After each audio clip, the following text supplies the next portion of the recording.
আসসালামু আলাইকুম রহমতুল্লাহি আবরাকাতু। প্রিয় বন্ধুরা, ইউরোপ ইনফরমেশন বাংলা চ্যানেলের পক্ষ থেকে দেশ এবং দেশের বাইরে দূরে এবং কাছে যে যেখান থেকে আমাদের নিয়মিত আজকের নতুন আরেকটি ভিডিও দেখছেন সবাইকে জানাই স্বাগতম। তো আজকে আপনারা থাম্বনেল দেখে অনেকে বুঝে গেছেন যে কোন বিষয় নিয়ে আপনাদের সামনে আমরা আলোচনা করতে যাচ্ছি।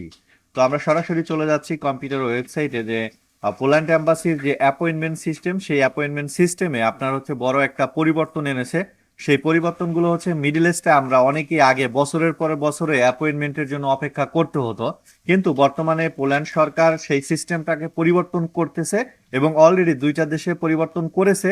ইন্ডিয়া একটা নিয়ে তিনটা দেশে পরিবর্তন করেছে। আমরা আজকের কম্পিউটার স্ক্রিনে আপনাদেরকে দেখাবো। তো প্রথমে আমরা একটা ব্রাউজারে চলে গেলাম, যে কোনো একটা ব্রাউজার আমরা ওপেন করব।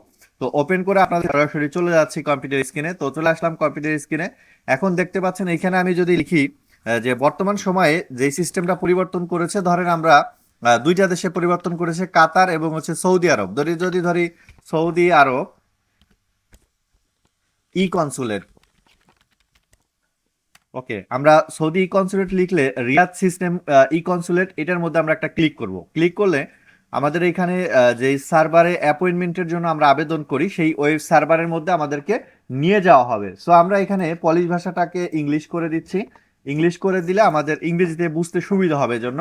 তারপরে যখন আমরা ন্যাশনাল ভিসা রেজিস্ট্রেশন বা রেজিস্টার দ্য ফর্ম অপশনে ক্লিক করব, তখন আমাদের অ্যাপয়েন্টমেন্টের জন্য এই সিস্টেমটা আসবে। এখানে আমাদের ভেরিফিকেশন কোডটা দিতে হবে। আপনারা জানেন এইভাবে ওয়ার্ক পারমিটগুলো চেক করতে হয়, আমরা এইভাবেই চেক করে থাকি। তো এখানে নেক্সটে ক্লিক করার পরে type of visa service national visa work, যেহেতু আমাদের ওয়ার্ক পারমিট নিয়ে কাজ করি বা ওয়ার্ক পারমিট নিয়ে আমাদের করতে হয়। তারপরে লোকেশন রিয়াদ, নেক্সট বাটনে ক্লিক করব। ক্লিক করার পরে দেখেন এখন কিন্তু আমাদের আর ভিসা অ্যাপ্লিকেশন ফর্ম দিচ্ছে না, ডিরেক্টলি তারা বলে দিচ্ছে এখানে the waiting list is full, try again later. মানে তাদের যেই সার্ভারে ধারণ ক্ষমতা ছিল বা অ্যাপয়েন্টমেন্ট নেওয়ার যে ধারণ ক্ষমতা ছিল সেটা অলরেডি ফিল আপ হয়ে গেছে। এখন যারা ইতোপূর্বে আবেদন করছে সৌদি আরবে, তাদের প্রত্যেককেই অ্যাপয়েন্টমেন্ট পর্যায়ক্রমে দেওয়া হবে, যেমন ইন্ডিয়ার মতো পর্যায়ক্রমে দিচ্ছে এবং এইভাবে আপনাদেরকে দেওয়া হবে। এটা গেল সৌদি আরবের সিস্টেম। আপনারা জানেন সৌদি আরবে কিন্তু 1 বছর 1.5 বছর চলে যায়, আবার অনেকের পারমিটের মেয়াদ চলে গেছে। আমাদের দেখাশোনা মতে তারা অনেকেই কিন্তু অ্যাপয়েন্টমেন্ট পায়নি। তো এটা গেল সৌদির সিস্টেমটা। আমরা যাই কাতার ই কনসুলেটে। তো আমরা কাতার ই কনসুলেট লিখে যখন সার্চ করব, দোহা সিস্টেম আসবে, দোহা ই কনসুলেটের। তো এইখানে আসার পরে এইখানেও দেখবেন সেম কন্ডিশন কিন্তু এখানেও দাঁড় করিয়েছে আপনার গিয়ে পোল্যান্ড সরকার। তো আমরা এখানে আবার চলে যাচ্ছি, যাওয়ার পর ন্যাশনাল ভিসা রেজিস্ট্রেশন, এটা আমরা ক্লিক করব। দেন আমাদের এখানেও একটা ভেরিফিকেশন আসবে। এটা আই এম এ হিউম্যান, মানে আমি মানুষ। এটা রোবোটিক সিস্টেমে ভেরিফাই করে, এজন্য এটা আমরা আমাদের হাত দিয়ে করে দেব, যে এখানে বিভিন্ন ভেরিফিকেশন আসার সম্ভাবনা আছে। তো আমি আমার মতো করে দিচ্ছি, যে কোনো একটা ভেরিফিকেশন এখানে দিতে হবে, এটার সাথে আমরা মিলিয়ে নিলাম। ওকে, দেন আমরা ভেরিফাই বাটনে ক্লিক করলাম।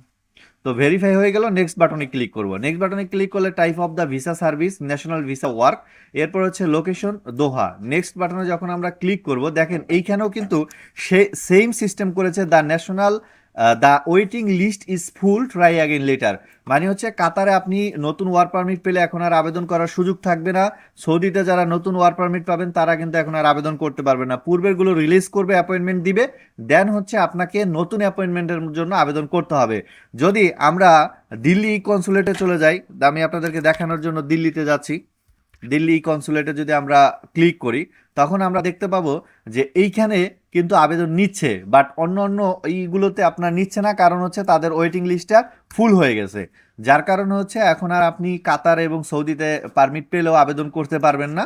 এটা একটা বড় পরিবর্তন এনেছে, কারণ পরবর্তী সময়ে এটা যারা আবেদন করেছে পূর্বে, তারা আবেদনগুলোর অ্যাপয়েন্টমেন্টগুলো পেয়ে যাবে, তারা এম্বাসি ফেস করতে পারবে। তো আমরা ন্যাশনাল ভিসা রেজিস্ট্রেশন বা রেজিস্টার দ্য ফর্ম, এটার মধ্যে ক্লিক করে আমাদের এখান থেকে আমরা এই ক্যাপচাটাকে দিয়ে দেব।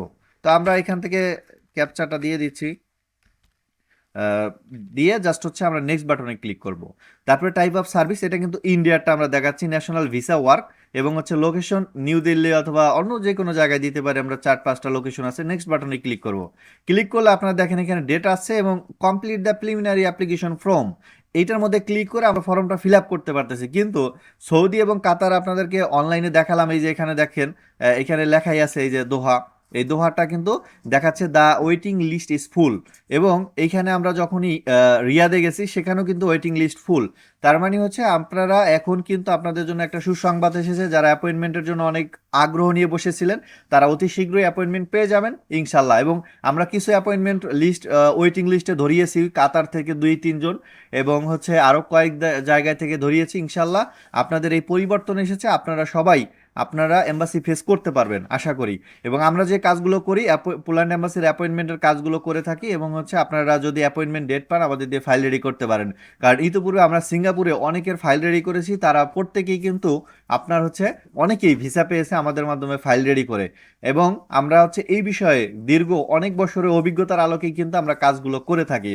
আজকের ভিডিও আমরা এখানেই শেষ করছি, পরবর্তী ভিডিওতে দেখা হবে আপনাদের সাথে পোল্যান্ডের নতুন কোনো বিষয় নিয়ে, নতুন কোনো খবর নিয়ে। আল্লাহ হাফেজ, আসসালামু আলাইকুম ওয়া রাহমাতুল্লাহি ওয়া বারাকাতুহু।